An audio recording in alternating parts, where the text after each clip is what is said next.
Somehow is a phrase often used after Real Madrid's victories in the Champions League. Somehow, the royal team came from behind to defeat Atletico Madrid in the 2013-2014 season final, came from behind against PSG, Man City in the 2021-2022 season, and most recently against Bayern Munich. Real Madrid often doesn't dominate the match or the style of play, sometimes even being inferior in personnel, yet still winning in the end. The persuasiveness of the Royal Spanish team's performance is very low, but when luck repeats many times, no one considers it luck. And opponents must wonder why a team without a clear football philosophy like Real Madrid is so successful. A team of many stars isn't necessarily a strong team. A team with its own football philosophy and tactical ideology is a strong team, but if limited by personnel, it's not truly frightening. But a team with both its own tactical ideology and deep, strong squad isn't just a strong team, but a true monster. When asked about how to play football, the late legend Johan Cruyff often said, "If you choose the best players for each position, you'll end up without a strong team. Instead, you'll only have 11 strong individuals." This statement by the Dutch legend not only affirms that football is a team sport, but also highlights the importance of a concept that has changed the history of football today, the philosophy of football. So the question here is, what is football philosophy? Since the birth of football, this sport has simply been about people running on the pitch trying to capture the ball to score goals. But as football developed, players gradually realized that they needed a specific plan to achieve this goal, rather than just chasing the ball. This was the beginning of the concept of football philosophy. Football philosophy is simply understood as the rules, beliefs, and orientations that a coach or football organization pursues to apply to their approach to the game, to the playing style of a team. Modern football is not just a place for people to satisfy their spiritual and physical needs. Competitions are created to bring economic benefits to football organizations or players, so the importance of victories becomes greater. Therefore, today's coaches certainly have a formula to apply and develop in every team they lead. Evidence of success in European football in recent years must include Pep Guardiola's possession philosophy from Barcelona, Bayern Munich, and now Manchester City. Everywhere Pep goes, he leaves a legacy, and his style of play has influenced many current coaches like Erik ten Hag, Xavi, or Roberto De Zerbi. Another example is Jurgen Klopp's Gegen-pressing philosophy, where every player in the German strategist's lineup constantly pressures the opponent to regain possession. This highly energetic and intense football has produced versions of Dortmund or Liverpool as they are today. Real Madrid is a team that has never lacked talent in attack. With Zidane and Ancelotti, they have famous coaches who allow players to improvise in the final third of the pitch. They focus more on individuals than on the system as a collective, giving world-class players a foundation to develop opportunities to decide the match alone in moments of brilliance. Santiago Bernabeu always gathers the world's top stars and strong personalities, so the main task of the coach is to harmonize these egos so that the players can play at their best. A coach's philosophy is considered the most important thing, shaping the name of these strategists. Facing a good coach having a unique football philosophy is extremely important. Famous coaches like Pep or Jose Mourinho always train their teams according to a certain path based on their own philosophy. Their teams, therefore, shape distinctive characteristics, styles, and playing methods. However, surprisingly, the people leading Real Madrid to their great successes do not follow any specific football philosophy. The most successful coach with Real Madrid in the past decade is Zidane, with 3 consecutive Champions League titles, with a squad called the Golden Generation and the famous BBC attacking trio that scared all of Europe. However, Real Madrid is not a team that dominates and scares the opponent just by hearing their name.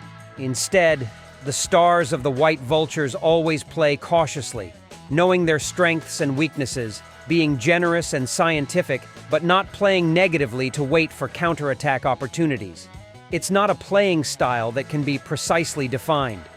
Under Coach Ancelotti, he pursues an attacking style, but is also very flexible to change quickly.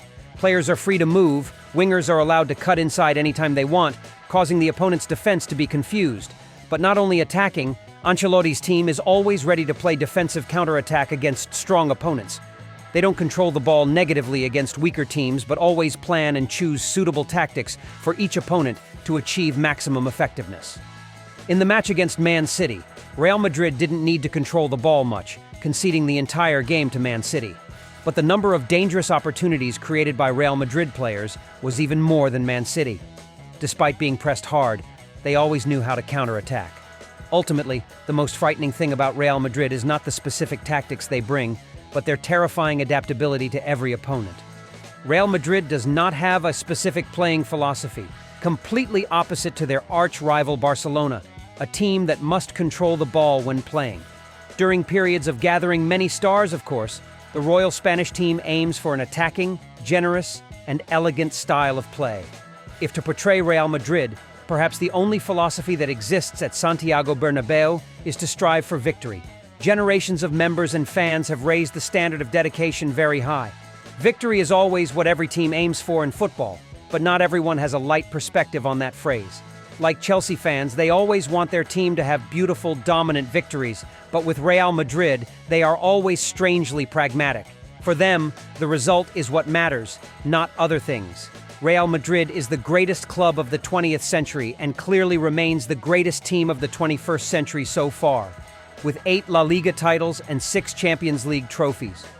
Real Madrid's success, of course, comes from stable financial resources, correct strategy, excellent management capabilities of the board, talent and efforts of the coaching staff and players, along with many other factors. These factors Man City also has, even superior in terms of financial and team personnel. But one thing that cannot be copied and becomes the decisive factor for Real Madrid to become the greatest team is the winning spirit. At Santiago Bernabeu, the only thing that exists is the winning spirit. Real Madrid does not find every way to win. On the contrary, every standard of victory is raised to a very high level, creating a fierce elimination. Every member, especially players, is proud to wear the great white shirt of the royal team. The never-give-up spirit always exists in every Real Madrid player. Even in the most difficult circumstances, they are not allowed to give up and continue to strive for victory. Especially in the Champions League, the Spanish royal team always shows the winning spirit at the right time.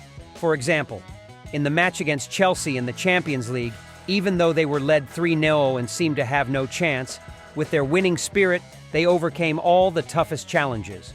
Or in the match against Man City, when the supercomputer predicted Real Madrid only had a 1% chance to advance, the Spanish royal team used their winning spirit to turn that 1% into 100% in just a few short minutes. As long as the whistle hasn't blown, Real Madrid players haven't given up. They keep striving to bring victory to the club. If football is a microcosm of society, then Florentino Perez is the boss of all bosses. He is a construction engineer, a businessman, a politician, and has a burning love for Real Madrid. This man has brought all that capital into life and football, causing a stir in the world for 2 decades.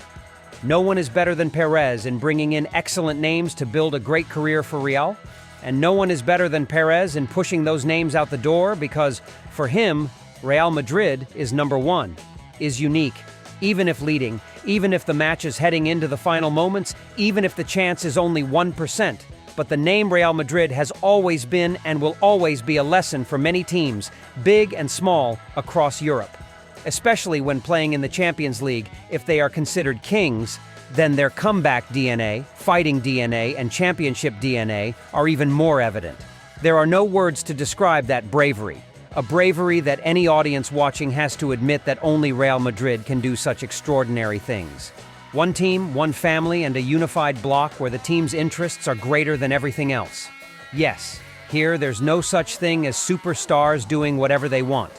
President Florentino Perez always puts the team's common interests first.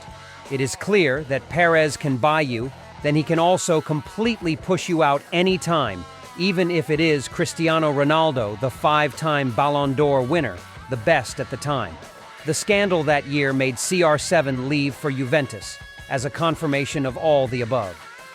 The rule here is that everything must be for this team, so the name Real Madrid has never truly declined in the past 2 decades.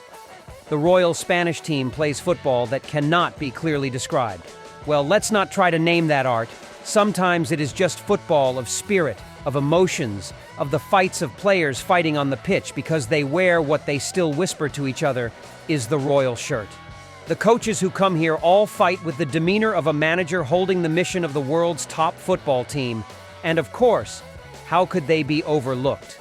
And Florentino Perez, the unparalleled president in the history of world football, he is still there, fighting for a mighty Madrid empire that he has painstakingly built. Everything is like a painting of history depicted through each passing year with different strokes in each era. Everything related to this team deserves respect, even down to the smallest details like the image of the logo lying on the ground that real players always try never to step on. All the pure essence is concentrated here. The Spanish royal team, Real Madrid.